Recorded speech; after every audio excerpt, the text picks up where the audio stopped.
O Pulgar, volante que está muito próximo de retornar aos gramados, ele deu uma entrevista ao jornalista Diogo Dantas, do jornal O Globo, e uma das declarações me chamou a atenção. Ele disse o seguinte sobre a lesão dele que ele sofreu na Copa do Mundo de Clubes. Abre aspas, me lembrou muito a primeira lesão que tive, quando jogava no Antofagasta, no Chile. Pego o atacante deles e, quando no pisão no chão, sinto que o osso quebrou. Já sabia. Então, agora na Copa do Mundo de Clubes, ele teve essa mesma lesão. E aí, quando aconteceu o problema, a contusão, ele já sabia da gravidade. Mas o tempo passou, o Saul chegou, o Gerson saiu, muita gente ficou preocupada. Mas o Flamengo, entre aspas, não está sentindo falta do Gerson e também não sente faltas do Pulgar, graças ao Jorginho e ao Saul, que estão muito bem. Mas o retorno do Pulgar, sem sombra de dúvidas, será uma das melhores notícias para o técnico Felipe Luiz nesse restante de temporada. Por quê? Porque eu acho que ele vai ser titular absoluto? Não. Eu acho que o Felipe Luiz terá a oportunidade de ficar girando esses 3 jogadores que, na minha concepção, são os 3 principais jogadores para essa posição, para volante do Flamengo. E aí os demais são outras opções, no caso do Alan, De La Cruz e o próprio Everton Araújo. Então, bom retorno ao Pulgar em breve. E sobre o Flamengo, galera, o Flamengo treina nessa quarta-feira, finaliza a preparação lá no CT do Defensa e Justiça. A expectativa é para o Jorginho retornar. Eu acho que a chance é muito boa, mas vou repetir o que eu falei no meu último vídeo, até porque eu estou gravando esse vídeo aqui numa terça-feira à noite. Não tem como eu saber, porque o Flamengo ainda vai treinar na quarta. Então, é esperar o treinamento dessa quarta. Se ele não sentir dores novamente, ele vai para o jogo dessa quinta contra o Estudiantes. Vamos agora para as informações que eu considero as informações principais desse vídeo.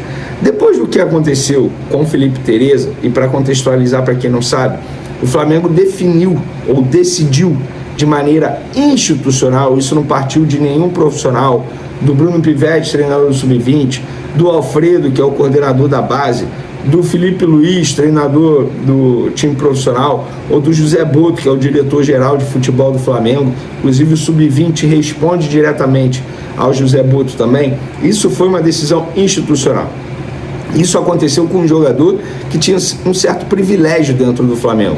Quando eu digo privilégio, muita gente o tratava como uma promessa, jogador essencial, um jogador que o Flamengo com certeza vai cuidar com carinho a mais, porque vai render futuramente dentro e fora de campo.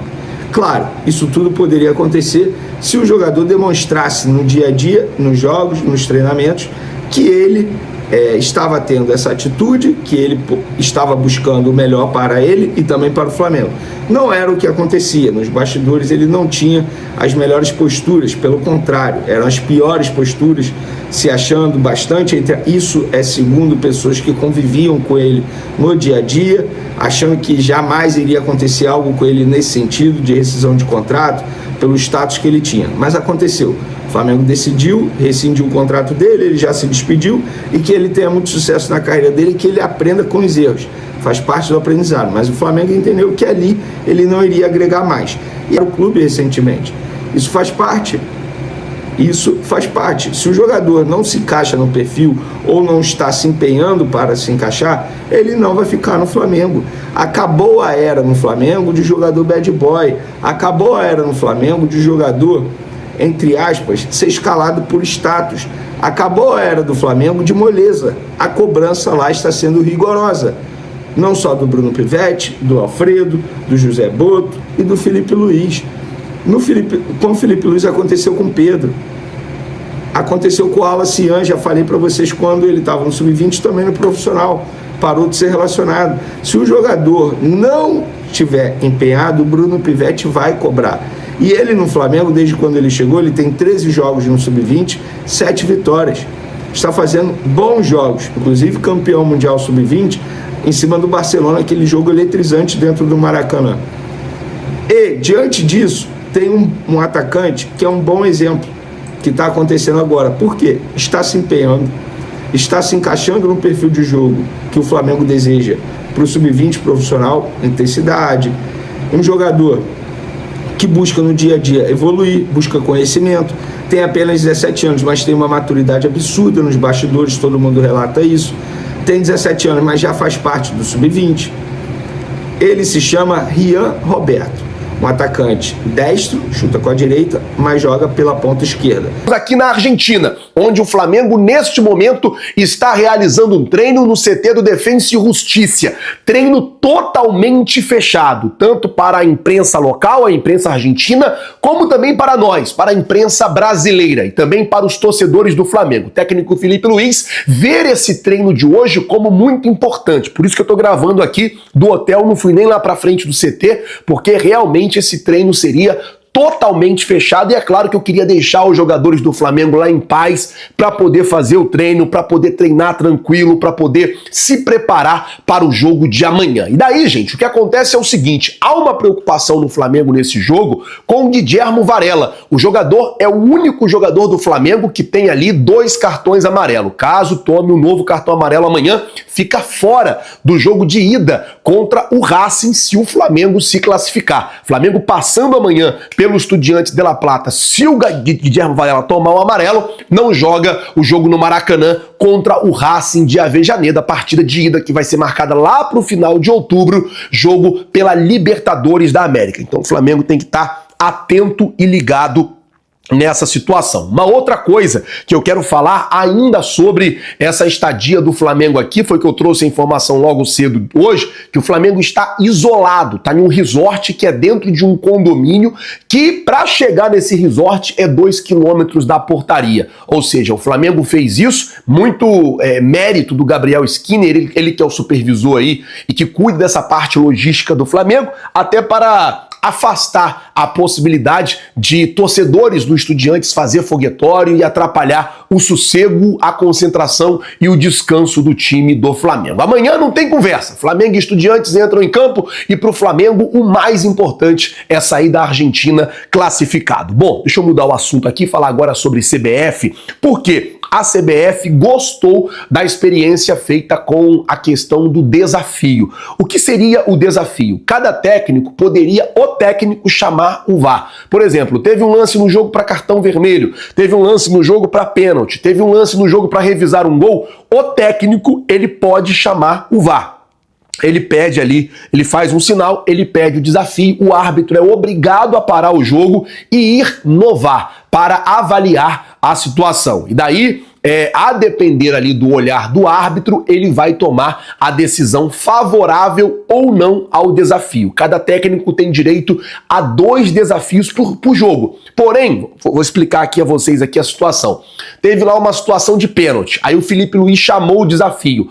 O árbitro viu que foi pênalti, não gasta esses 2 desafios. Continuam intactos os 2 desafios. Aí teve uma outra situação de cartão vermelho. O árbitro parou o jogo, olhou, não foi cartão vermelho, não era para cartão vermelho, o Felipe Luiz, no caso, perderia um dos desafios. Estou dando o nome do Felipe Luiz para ficar ilustrativo e explicativo para você, torcedor rubro-negro que está nos assistindo. Mas a ideia é implantar para que qualquer técnico possa pedir 2 desafios aí por jogo e, sendo aceito o desafio, não vai contabilizar desses 2 possíveis. Vai ser legal, só tem uma questão assim que está conflitando com o VAR. O desafio, você precisa de 4 câmeras para poder pedir. O VAR são usadas hoje 8 câmeras, então assim, é mais fácil implantar e mais barato implantar o desafio, mas a questão hoje é, vai implantar o desafio e tirar o VAR ou vai manter o VAR e implantar o desafio? Porque todas as questões ainda tem a questão do gasto, que é caro, que tem ali o gasto que dá para você ter essas tecnologias hoje no futebol. Vamos mudar de assunto, falar agora sobre Bruno Henrique. Isso porque a Procuradoria do STJD contra-atacou o jogador. Vale lembrar que o Bruno Henrique tomou uma punição de 12 jogos e 60 mil reais, e aí